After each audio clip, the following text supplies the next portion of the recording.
और माँ का प्रेम ही अद्भुत।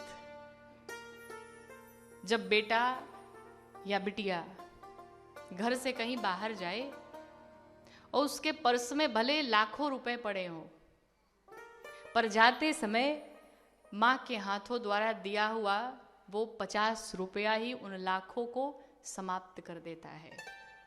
लगता है पूरी संपत्ति मिल गई। और माँ की ये आदत होती है, बच्चा चाहे जितना बड़ा हो जाए, बिटिया चाहे जितनी बड़ी हो जाए, उसके पास लाखों रुपए हो, लाखों पैसे हो, पर फिर भी माँ की ये आदत होती है, माँ का ये प्रेम होता है कि उसे पता है कि इस पैसे की कोई आवश्यकता नहीं है, पर फिर भी वो 50 रुपए दे के ये कह देती रास्ते में कुछ खा लेना। ऐसा होता है माँ का प्रेम। और ये बात सिर्फ, ये कार्य सिर्फ माँ ही कर सकती है, दूसरा कोई नहीं कर सकता। वो लाखों रुपए की कीमत तभी समाप्त हो जाती है जब विदाई के समय पर्स में माँ 100 रुपए 200 रुपए डाल दे। उसके सामने वो लाखों रुपए की कोई कीमत नहीं होती महाराज। और वो बड़भागी हैं जिसके जीवन में माता पिता है। जीते जी तो शायद कीमत नहीं पता चलती, पर जाने के पश्चात लगता है कि सर से साया समाप्त हो चुका है, हम अकेले पड़ चुके हैं। एक बार एक प्रोफेसर क्लास में बैठ करके लेक्चर दे रहे थे, तो उन्होंने एक स्टोरी सुनाई बच्चों को।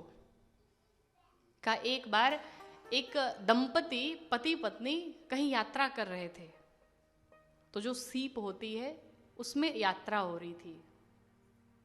यात्रा करते करते बड़े आनंद के साथ दोनों पति पत्नी जा रहे थे। अचानक कैप्टन ने ये सबको बताया कि अब ये नाव डूबने वाली है, नाव डूबने वाली है, जल्दी आप लोग अपने अपने सुरक्षा की व्यवस्था कर लीजिए, इससे उतर जाइए। तो उस सीप में भी एक नाव होती है।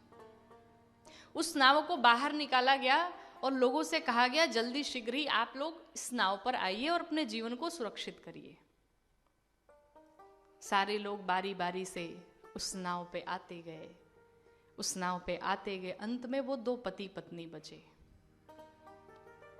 अब ऐसा था कि सारी नाव भर चुकी थी और आदेश आया कैप्टन का कि अब इस जो एक अंतिम नाव बची उसमें सिर्फ एक ही व्यक्ति आ सकता है। पति पत्नी दोनों खड़े हैं और आदेश है कि कोई एक व्यक्ति आ सकता है।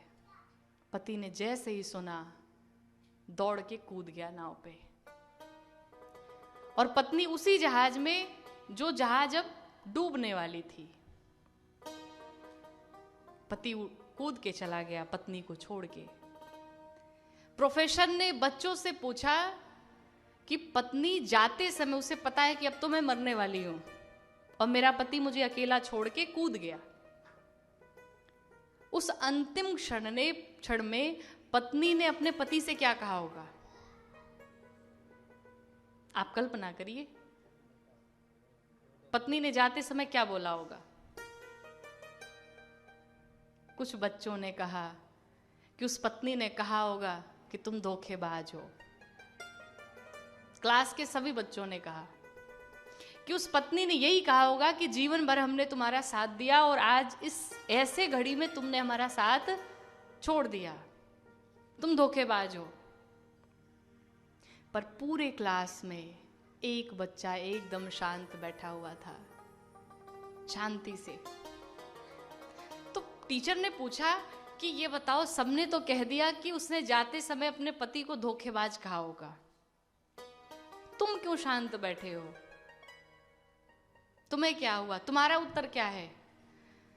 तो छोटे से बच्चे ने जवाब दिया कि उस पत्नी ने जाते समय अपने पति से यही कहा होगा कि मैं तो अब जा रही हूं, लेकिन तुम हमारे बच्चों का ध्यान रखना, उन्हें कभी कोई कष्ट नहीं होने देना। प्रोफेसर के आंखों से आंसू आ गए। कहा, यह बात तुम्हें पता कैसे चली? क्या तुम्हें ये स्टोरी पता थी? बच्चे ने कहा, मुझे ये स्टोरी पता नहीं थी, पर मेरी भी मां नहीं है, और मेरी मां जब जा रही थी अंतिम क्षण ने उसने मेरा हाथ मेरे पिता के हाथों में देते हुए कहा था, मैं तो अब जा रही हूँ, पर मेरे इस बच्चे का ख्याल रखना, इसे कोई कष्ट ना होने देना। पूरे बच्चे रो पड़े उस दर्द को महसूस करके। वो पत्नी तो मर गई, चली गई छोड़ के। पिता घर पे आया, उसकी एक छोटी सी बेटी थी। वो बेटी, उसको बड़ा किया, पाल पोस करके उसका ध्यान रखा, पढ़ाया लिखाया, विवाह कर दिया। समय आने पर पिता की भी मृत्यु हो गई। तो पिता ने अपने जीवन में एक डायरी लिखी थी। बिटिया को वो डायरी मिली और उसने उस डायरी को पढ़ा। उस डायरी में लिखा था कि जो पत्नी थी उसे कोई बहुत बड़ी बीमारी थी, बहुत बड़ी बीमारी थी। वो आज नहीं तो कल मरने वाली थी।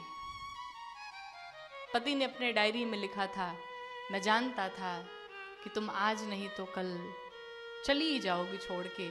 तुम बहुत ज्यादा दिनों की मेहमान नहीं थी हमारे बीच में।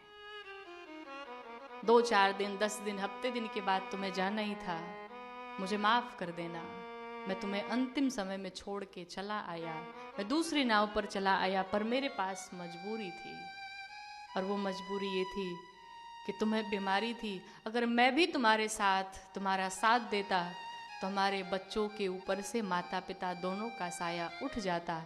इसलिए मैंने उस क्षण में अपने आप को मजबूत किया और तुम्हें ऐसी स्थिति में छोड़ करके मैं दूसरे नाव पर आ गया।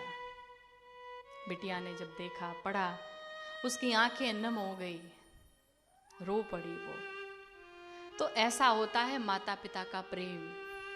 माँ के लिए जीवन में कुछ भी महत्व नहीं रखता उसके बच्चों से ज्यादा। माँ अपने बच्चों से बहुत प्रेम करती और उन बच्चों के लिए सब कुछ न्यौछावर करने को तैयार रहती है। माँ सब कुछ छोड़ने को तैयार रहती है। इसलिए कथाओं में हम बार बार कहते हैं, सदैव अपने माता पिता की सेवा करें, सदैव अपने माता पिता की पूजा करें। कोई ऐसा कार्य ना करें जिससे उन्हें कोई कष्ट पहुंचे, जिससे उन्हें कोई क्षति पहुंचे। भगवान को प्रसन्न करना है तो अपने माता पिता को प्रसन्न कर लिया जाए। जब तक हैं उनकी सेवा कर ली जाए। माँ जैसा निस्वार्थ प्रेम इस दुनिया में, संसार में कोई नहीं कर सकता है। इसलिए जीते जी उनके रहते हुए उनकी खूब सेवा कर लीजिए।